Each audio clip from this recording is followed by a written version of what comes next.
আসসালামু আলাইকুম। আশা করি বন্ধুরা সকলে ভালো আছো। আল্লাহর রহমতে আমিও আল্লাহর রহমতে ভালো আছি। আজকে তোমাদের জন্য আমি একটি অত্যন্ত গুরুত্বপূর্ণ বিষয় নিয়ে আলোচনা করব। বন্ধুরা, যে আমাদের মনের ভাব প্রকাশ করতে গিয়ে আমরা বিভিন্ন রকমভাবে বিভিন্ন গ্রামারের নিয়ম ব্যবহার করি, যেটা আমাদের বাস্তব জীবনের জন্য অত্যন্ত গুরুত্বপূর্ণ। সাপোজ মনে করো, I want to take my class online, sitting at home. Such types of things we can use in your real life. So, বেশি কথা বলতে চাই না, তোমাদের জন্য অত্যন্ত গুরুত্বপূর্ণ বিষয় আলোচনা করব। আশা করি তোমরা সবাই সক্রিয়ভাবে আমার ক্লাসে যোগদান করবে। তাহলে আমি প্রথম তোমাদের স্বাগতম জানাই মাস্টার হাউস 24 ইউটিউব চ্যানেলে। তোমাদের জন্য চ্যানেলটি আমি নিয়মিতভাবে ক্লাস দিচ্ছি এবং এই ক্লাসটা যাতে তোমরা সবাই ওয়াচ করতে পারো এবং বাস্তব জীবনে সেটা অ্যাপ্লাই করতে পারো। তো বেশি কথা বলবো না, চলো আমরা আজকে আমাদের গুরুত্বপূর্ণ বিষয়টি কী সে বিষয়ে আলোচনা করব। সেটা হচ্ছে ইনফিনিটিভ। অত্যন্ত গুরুত্বপূর্ণ এই বিষয়টি আলোচনা করার জন্য সবাই তোমাদের খাতাপত্র নিয়ে রেডি থাকো। আমি যে বিষয়গুলো আলোচনা করব সেগুলো লিখে নেবে। ওকে, তাহলে বেশি কথা না বলে চলো এবার আমার হোয়াইট বোর্ডে চলে যাই। তাহলে আমরা জানবো আজকে বন্ধুরা টপিকস 1 ইনফিনিটিভ। অত্যন্ত গুরুত্বপূর্ণ বিষয়, যেটা আমাদের জানা অত্যন্ত প্রয়োজন। আমাদের ইংলিশ ল্যাঙ্গুয়েজ, ইংরেজি গ্রামার শিখতে গেলে এটা অত্যন্ত প্রয়োজন। তাহলে এর ডেফিনেশনটা কি? তো ডেফিনেশনটা আমাদের জানার জন্য অবশ্যই আমাদের খেয়াল করতে হবে বন্ধুরা। তো এখানে আমরা হোয়েন যখন আমরা দেখতে পারি to plus verb is used ব্যবহার করা হয় টু এক্সপ্রেস, ব্যবহার করতে কি ব্যবহার করতে এক্সপ্রেস মুড অফ অ্যাকশন, ক্রিয়ার ধরন ব্যবহার করা হয় ইজ কল ইনফিনিটিভ। কিন্তু not full meaning as a main ভার্বের মতো এরা কিন্তু পরিপূর্ণ কোনো অর্থ প্রকাশ করতে পারে না, যেটাকে আমরা বলতে পারি কি নন ফোনাইট ভার্ব। ওকে, এর নিজস্ব কোনো কার্যক্ষমতা নাই, কিন্তু আমরা বলতে পারি কি যে ক্রিয়ার একটা ধরন প্রকাশ করে। ওকে, আরেকটা বিষয় আমরা বলতে পারি কি যে no sense according to the tense, number and person. Number এবং পার্সন এবং টেন্স অনুযায়ী এটা কখনো পরিবর্তন হয় না, একই রূপ থাকে। Okay, am I clear? তাহলে আমাদের সংজ্ঞাটা ডেফিনেশনটা আমরা জানলাম যে যখন ভার্বের আগে টু বসে এবং এটা বসে কি হয় যে ক্রিয়ার ধরন প্রকাশ করে, সেটাকে আমরা ইনফিনিটিভ বলতে পারি।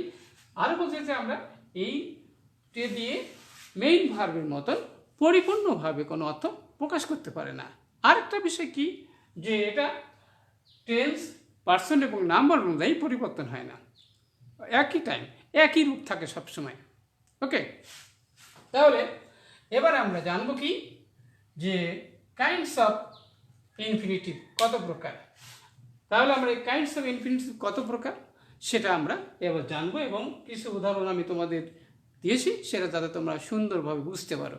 ওকে, তাহলে আমরা প্রথমে দেখবো কি যে ফুল ইনফিনিটিভস। ফুল ইনফিনিটিভটা কি? যখন পরিপূর্ণভাবে আমরা এই ইনফিনিটিভ টু প্লাস ভার্ব দেখতে পাবো, তাহলে সেটাকে আমরা কি বলবো?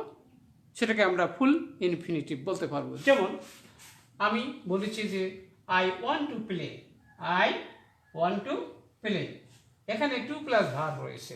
ওকে, তাহলে এটাকে আমরা ফুল ধরতে পারবো। এখানে পরিপূর্ণভাবে ক্লিয়ারলি আমরা উই ক্যান সি দেখতে পাচ্ছি যে to plus verb. I want to play football, এখানে আমাদের মনে ভাব এইভাবে আমরা বিভিন্নভাবে প্রকাশ করতে পারি। তাহলে টু প্লাস ভার্ব এটাকে আমরা বলতে পারি কি যে ফুল ইনফিনিটিভ। আমাদের মনের ভাব প্রকাশ করার জন্য বিভিন্নভাবে আমরা এই ইনফিনিটিভ আমাদের বাস্তব জীবনে আমরা প্রয়োগ করে থাকি। M I clear? ওকে, তাহলে আমরা আরেকটা বিষয় নিয়ে আলোচনা করব, সেটা হচ্ছে কি বেয়ার ইনফিনিটিভ। বেয়ার ইনফিনিটিভটা কি? যে ইনফিনিটিভটা আমরা সরাসরি দেখতে পারি না, অর্থাৎ যেটা সাইলেন্ট থাকে, উইদাউট টিউ, অর্থাৎ যেখানে আমরা সরাসরি টু প্লাস ভার্ব দেখতে পাই না। বেয়ার অর্থাৎ উচ্চ থাকে, সাইলেন্ট থাকে। Okay, suppose let me do the sum. এখানে do the sum, clear my dear participant? There is no two, এখানে কোনো টু নাই, but let me do the sum, আমাকে অঙ্কটি করতে দেন, বা আমাকে অঙ্কটি করতে দেওয়া হোক, বা আমাকে অঙ্কটি করতে দেন। ওকে, তাহলে করতে, এখানে টু নাই, টু যদি এখানে না থাকে, কিন্তু আমাদের মনোভাব প্রকাশ করতেছে যে আমাকে কাজটি বা অঙ্কটি করতে দেন। Am I clear? ওকে, এবারে আরেকটা আমরা আলোচনা করব, সেটা হচ্ছে স্প্লিটিভ ইনফিনিটিভ। স্প্লিটিভ ইনফিনিটিভটা কি? যে ইনফিনিটিভটা কি হলো, যে পৃথক হয়ে থাকে, আলাদা হয়ে থাকে। যে ভার্বের আগে বসার কথা সে ভার্ব থেকে দূরে বসে, আলাদা হয়ে বসে। তাহলে আলাদা হয়ে বা পৃথক হয়ে যদি বসে, তাহলে সেটাকে আমরা বলতে পারি স্প্লিটিভ ইনফিনিটিভ। ওকে, আমাদের বাস্তব জীবনে প্রয়োগ করি আমরা বিভিন্নভাবে, আমাদের মনোভাব প্রকাশ করার জন্য এটা আমরা ব্যবহার করে থাকি। তাহলে বন্ধুরা, একটা উদাহরণ দিয়েছি আমি, the boy was asked to attentively do the sum. তাহলে এখানে মাঝখানে আমরা একটা শব্দ পাচ্ছি অ্যাডজেক্টিভ অথবা অ্যাডভার্ব, অর্থাৎ যে কোনো শব্দ থাকবে, কিন্তু এখানে যে ভার্বের আগে কমন করার কথা ছিল টু, কিন্তু সেই ভার্বের আগে সরাসরি টু নাই, তার পৃথক হয়ে বসেছে, আলাদা হয়ে বসেছে। সেজন্য এটাকে আমরা বলতে পারি কি, যে স্প্লিটিভ ইনফিনিটিভ। আশা করি বন্ধুরা তোমরা বুঝতে পেরেছ। তাহলে আমরা ইনফিনিটিভ কি, ইনফিনিটিভ কাকে বলে, ইনফিনিটিভ কত প্রকার আমি আলোচনা করেছি, এই বিষয়ে আমরা পরবর্তী ক্লাসে আরও বিস্তারিত আলোচনা করব। সেই সাথে তোমাদের সুস্বাস্থ্য কামনা করি আজকের ক্লাস এখানে শেষ করছি। পরবর্তী ক্লাসে আবার দেখা হবে সে আশায় প্রত্যাশা করি। সবার সুস্বাস্থ্য কামনা করে আজকের মতন ক্লাস এখানে শেষ করছি। আল্লাহ হাফেজ।